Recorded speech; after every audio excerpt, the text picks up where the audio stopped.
ആഫ്രിക്കയിലുണ്ടായ ഒരു climate change കാരണമാണ് മനുഷ്യർക്ക് ഇത്ര ഇൻ്റലിജൻസ് ഉണ്ടായത് എന്ന് പറഞ്ഞാൽ നിങ്ങൾ വിശ്വസിക്കുമോ? ഇതുപോലുള്ള വീഡിയോസ് ഇഷ്ടമാണെങ്കിൽ ഒന്ന് ഫോളോ ചെയ്യുക. ലക്ഷക്കണക്കിന് വർഷങ്ങൾക്ക് മുമ്പ് നമ്മുടെ ആൻസസ്റ്റേഴ്സ് ജീവിച്ചിരുന്നത് ആഫ്രിക്കയിലെ കൊടും കാടുകളിലായിരുന്നു.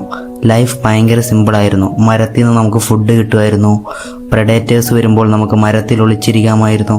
അങ്ങനെ കാട് നമുക്കൊരു സുരക്ഷയായിരുന്നു. നമുക്ക് വലിയ ബുദ്ധിയുടെ ഒന്നും ആവശ്യമില്ലായിരുന്നു. നമുക്കന്ന് വേണ്ടിയിരുന്നത് റിഫ്ലക്സും ബലവുമൊക്കെ ആയിരുന്നു.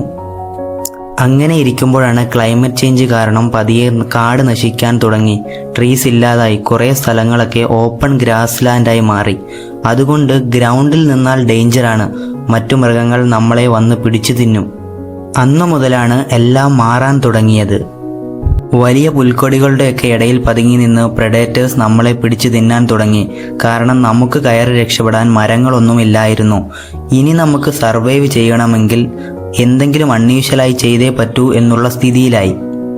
അന്നു മുതലാണ് മനുഷ്യൻ 2 കാലിൽ നടക്കാൻ തുടങ്ങിയത്. 2 കാലിൽ നടക്കാൻ തുടങ്ങിയത് കൊണ്ട് തന്നെ നമുക്ക് കുറച്ചുകൂടി ദൂരെ ഒളിച്ചിരിക്കുന്ന പ്രെഡേറ്റേഴ്സിനെ കാണാൻ കഴിയും. അതുകൊണ്ട് നമുക്ക് ഓടി രക്ഷപ്പെടാനും കഴിയും. ഈ 2 കാലിൽ നടക്കാൻ തുടങ്ങിയത് കൊണ്ട് നമ്മുടെ 2 കൈയും ഫ്രീ ആയി. ഈ ഒരു ചെറിയ മാറ്റം കൊണ്ടല്ല മനുഷ്യൻ ഇത്ര ഇൻ്റലിജൻ്റ് ആയത്. പക്ഷെ ഇതായിരുന്നു ഹ്യൂമൻ എവല്യൂഷൻ്റെ ടേണിംഗ് പോയിന്റ്. ഈ 2 കൈകൾ കൊണ്ട് മനുഷ്യൻ പല കാര്യങ്ങളും ചെയ്യാൻ തുടങ്ങി. അത് ഹ്യൂമൻ ബ്രെയിൻ്റെ ഘടന തന്നെ മാറ്റിമറിച്ചു. ഈ 2 കാലിൽ നടക്കാൻ തുടങ്ങിയപ്പോൾ നമ്മുടെ 2 കൈയും ഫ്രീ ആയി. ഈ ഫ്രീ ആയ 2 കൈകളാണ് ഹ്യൂമൻ ഇൻ്റലിജൻസിന് കാരണമായത്. കൈ ഫ്രീ ആയതുകൊണ്ട് തന്നെ സാധനങ്ങൾ ക്യാരി ചെയ്യാം. അപ്പോൾ ഒരു കല്ലെടുത്തപ്പോൾ ഒരാൾക്ക് തോന്നി, ഇതിൻ്റെ ഒരു വശം ഷാർപ്പാണല്ലോ, ഇത് വെച്ച് നമുക്ക് മീറ്റ് കട്ട് ചെയ്യാം, ബോൺ കട്ട് ചെയ്യാം, ഇതുപോലെ നമുക്ക് പല കാര്യങ്ങൾക്കും ഇത് യൂസ് ചെയ്യാമെന്ന്. അതൊരു സർവൈവൽ മൂമെൻറ്റ് മാത്രമല്ലായിരുന്നു. അന്നു മുതലാണ് മനുഷ്യൻ ചിന്തിക്കാൻ തുടങ്ങിയത്. ഈ ടൂൾസ് ഉപയോഗിക്കുക എന്ന് പറഞ്ഞാൽ അതൊരു സിമ്പിൾ കാര്യമല്ല. അതിന് കറക്റ്റായിട്ടുള്ള പ്ലാനിങ് വേണം. അതിന് ആപ്റ്റായിട്ടുള്ള കല്ല് തിരഞ്ഞെടുക്കണം. കൃത്യമായി അത് ഉപയോഗിക്കണം. അതുമാത്രമല്ല, അതെങ്ങനെ ഉണ്ടാക്കി എന്ന് ഓർത്തു വെക്കണം. ഇതുണ്ടാക്കുന്നതിന് മുമ്പ് ഇതെങ്ങനെ ആയിരിക്കണം എന്നുള്ളത് ഇമാജിൻ ചെയ്യണം. അങ്ങനെ നമ്മൾ ഓരോ പ്രാവശ്യവും ടൂൾ യൂസ് ചെയ്യുമ്പോഴും ബ്രെയിൻ ട്രെയിൻ ആയിക്കൊണ്ടിരിക്കുകയാണ്. ഓരോ കാര്യങ്ങളും നമ്മൾ റിപ്പീറ്റായി ചെയ്തുകൊണ്ടിരിക്കുമ്പോഴും ബ്രെയിൻ ആ കാര്യത്തിൽ എക്സ്പേർട്ട് ആവുകയാണ്. അങ്ങനെ ബ്രെയിനും ഹാൻഡും ഒരുമിച്ച് വർക്ക് ചെയ്യാൻ തുടങ്ങി. അങ്ങനെ കൂടുതൽ ടൂൾസ് മനുഷ്യൻ ഉണ്ടാക്കാൻ തുടങ്ങിയപ്പോൾ ബ്രെയിനും അതനുസരിച്ച് ഗ്രോ ആവാൻ തുടങ്ങി. അങ്ങനെ ഓരോ ജനറേഷൻ കഴിയുമ്പോഴും മനുഷ്യൻ്റെ ബ്രെയിൻ്റെ സൈസ് വലുതായി വന്നു. ഇവിടെ ഒരു ലൂപ്പ് ഹോൾ ഉണ്ട്. ബെറ്റർ ഹാൻഡ്സ് ഉണ്ടെങ്കിലേ നമുക്ക് ബെറ്റർ ടൂൾസ് ഉണ്ടാക്കാൻ പറ്റൂ. ബെറ്റർ ടൂൾസ് ഉണ്ടാക്കണമെങ്കിൽ നമുക്ക് ബെറ്റർ തിങ്കിങ് ആവശ്യമാണ്. ഈ ബെറ്റർ തിങ്കിങ് കാരണമാണ് നമ്മുടെ ബ്രെയിൻ വലുതായത്. ഈ വലിയ ബ്രെയിനാണ് കോംപ്ലക്സ് ആയിട്ടുള്ള ടൂൾസ് ഉണ്ടാക്കാൻ നമ്മളെ അനുവദിക്കുന്നത്. ഹ്യൂമൻ ഇൻ്റലിജൻസ് ഒറ്റ ദിവസം കൊണ്ടുണ്ടായതല്ല. ഇത് പതിയെ സംഭവിച്ചതാണ്. നമ്മുടെ കൈകൾ ബ്രെയിനെ ചലഞ്ച് ചെയ്യാൻ തുടങ്ങി. ഇങ്ങനെയാണ് ഫ്രീ ആയ കൈകൾ ഇൻ്റലിജൻസിന് കാരണമായത്. ഈ കാലഘട്ടത്തിലാണ് മനുഷ്യൻ്റെ ഏറ്റവും വലിയ കണ്ടുപിടുത്തം എന്ന് നമ്മൾ പറയുന്ന തീ ഉപയോഗിക്കാൻ നമ്മൾ പഠിക്കുന്നത്. തീ കണ്ടുപിടിക്കുന്നതിന് മുമ്പ് പച്ച ഇറച്ചിയായിരുന്നു മനുഷ്യൻ കഴിച്ചുകൊണ്ടിരുന്നത്. ചവയ്ക്കാനും ദഹിക്കാനും ഒക്കെ ബുദ്ധിമുട്ടായിരുന്നു. അതുമാത്രമല്ല, ഒരുപാട് എനർജി ബോഡി ഈ പ്രോസസ്സിന് വേണ്ടി എടുത്തിരുന്നു. മനുഷ്യൻ കുക്ക് ചെയ്ത് തുടങ്ങിയതിന് ശേഷം ഫുഡ് സോഫ്റ്റായി, ഡൈജഷൻ ഈസിയായി. അങ്ങനെ നമുക്ക് ഒരുപാട് എനർജി സേവ് ചെയ്യാൻ പറ്റി. ഈ എനർജി മുഴുവൻ ബ്രെയിൻ ഡെവലപ്പ് ആവാൻ ഹെൽപ്പ് ചെയ്തു.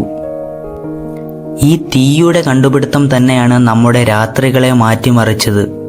രാത്രിയിൽ തീ കാഞ്ഞ് നമ്മൾ ഐഡിയാസ് ഷെയർ ചെയ്യാൻ തുടങ്ങി, ഫുഡ് കുക്ക് ചെയ്യാൻ തുടങ്ങി. ഈ തീയുടെ കണ്ടുപിടുത്തം കാരണം നമുക്ക് ഒരുപാട് എനർജി സേവ് ചെയ്യാൻ കഴിഞ്ഞു. അതുവഴി നമുക്ക് കൂടുതൽ ചിന്തിക്കാൻ കഴിഞ്ഞു.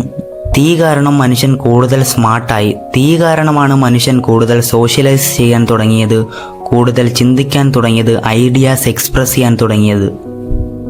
ആദ്യ കാലഘട്ടങ്ങളിൽ ആംഗ്യങ്ങളിലൂടെയും സിമ്പിൾ സൗണ്ട്സിലൂടെയും സിഗ്നൽസിലൂടെയും സിംബൽസിലൂടെയും പിന്നെയാണ് കോംപ്ലക്സ് ലാംഗ്വേജ് മനുഷ്യൻ കണ്ടുപിടിക്കുന്നത്. പക്ഷേ മറ്റൊരു കാര്യമുണ്ട്. മനുഷ്യൻ എഴുതാൻ തുടങ്ങിയിട്ട് 5000-ഓ 6000-ഓ വർഷമേ ആയിട്ടുള്ളൂ. പക്ഷേ അതിലും വർഷങ്ങൾക്ക് മുൻപേ മനുഷ്യൻ സംസാരിക്കാൻ തുടങ്ങിയിരുന്നു. ഈ ഭാഷയുടെ കണ്ടുപിടുത്തം കൊണ്ടാണ് നമുക്ക് സ്കിൽസും ഐഡിയാസും നോളജും ഒക്കെ അടുത്ത ജനറേഷനിലോട്ട് പാസ് ഡൗൺ ചെയ്യാൻ പറ്റിയത്. ഹ്യൂമൻസ് ഇത്ര ഇൻ്റലിജൻ്റ് ആയത് നമ്മളുടെ ബ്രെയിൻ വലുതായതുകൊണ്ടല്ല, മറിച്ച് നമുക്ക് നോളജ് പാസ് ഡൗൺ ചെയ്യാൻ കഴിഞ്ഞു എന്നതുകൊണ്ടാണ്. നമ്മൾ നേടുന്ന ഓരോ സ്കില്ലും ഓരോ അറിവും നമ്മൾക്ക് സ്റ്റോറീസിലൂടെയും ടീച്ചിങ്ങിലൂടെയും ട്രഡീഷൻസിലൂടെയും പാസ് ഡൗൺ ചെയ്യാൻ കഴിഞ്ഞു. ഇതിനെയാണ് കൾച്ചർ എന്ന് പറയുന്നത്. ഈ കൾച്ചറിൻ്റെ ബെനിഫിറ്റ് എന്താണെന്ന് വെച്ചാൽ ഓരോ ജനറേഷനും സ്റ്റാർട്ട് ചെയ്യുന്നത് സീറോയിൽ നിന്നല്ല, ലാസ്റ്റ് ജനറേഷൻ സ്റ്റോപ്പ് ചെയ്ത സ്ഥലത്ത് നിന്നാണ്. ഹ്യൂമൻസ് മറ്റു മൃഗങ്ങളെ പോലെ ഇവോൾവ് ആവുകയല്ല, അപ്ഗ്രേഡ് ആവുകയാണ് ചെയ്യുന്നത്. ഇങ്ങനെ സ്റ്റെപ്പ് ബൈ സ്റ്റെപ്പായിട്ടാണ് മനുഷ്യൻ ഇത്ര ഇൻ്റലിജൻ്റ് ആയിട്ടുള്ള സ്പീഷീസായി മാറിയത്. അല്ലാതെ ഇതൊന്നും ഒറ്റ ദിവസം കൊണ്ട് സംഭവിച്ചതല്ല. അതുപോലെ തന്നെ ലോകത്തിലെ പല സ്ഥലങ്ങളിലും പല കാലഘട്ടങ്ങളിലായാണ് ഇത് സംഭവിച്ചത്.